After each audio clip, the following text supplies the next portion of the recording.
These situations need a little time to mature. We were hoping that this year we would bring more results, but we all need to understand that the situation in the Middle East is very critical, and a number of decisions were stalled, were postponed. But I must tell you, because you had a great delegation from Suleimania to Delphi, I'm sure that you are going to see some important investments coming in the next months here.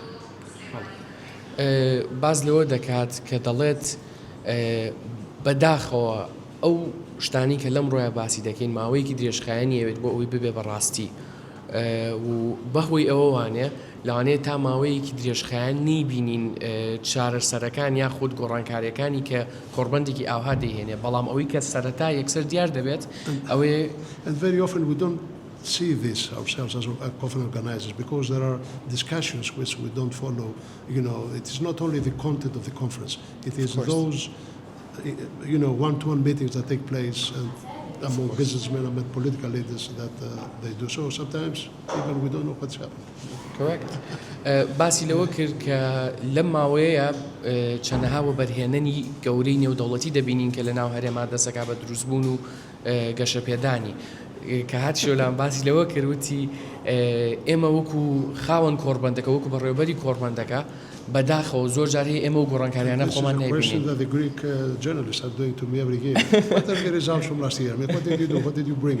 Of course. Sometimes we know, sometimes we don't know. Absolutely, yeah. The question is that we keep Suleimania in the center.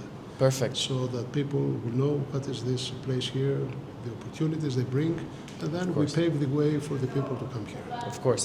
باز لەوە دەکا کە لە کۆڕبەندەکەیە زۆربەی جار ئێم خۆی وەکو بەڕێوەبەری کۆڕبەند نایبینێت ئەم جیاوازیانە ئەوەی کە دەبینرێت ئەو گفتوگۆ کەسیانەیە کە لە نێوان خاوەن قەرارێکی ئێرەیە و وڵاتێکی نێودەوڵەتیە ڕوودەدات و گەڕایە بۆ وتی زۆرینەی کەناڵە یۆنانیەکانیش هەمان پرسیارم لێ دەکەن جەخت لەوە کەن ئەڵێن ئێوە چیتان کردووە لەم ساڵا بەتەمان چی بکات لە ساڵێکی ترا بۆ هیچ دیار نییە وتی پرسیارێکی قورسە بەڵام ئێمە شەر هەمان هەوڵە و هەر ئەو هەوڵەیە کە ئەمانەیە شتێک بگۆڕێت و کەسانێک ئەم ناوچی ئێوە بناسن بە شێوازێکی جیاواز جگە لەوەی کە تەنیا بە شەڕ و بە کێشە ناسراوە بێ بەڵکو ببینین کە شوێنێکە بۆ بەرهێنان دروستە و کاتێتی بۆ بەرهێنانی تیا بکرێت.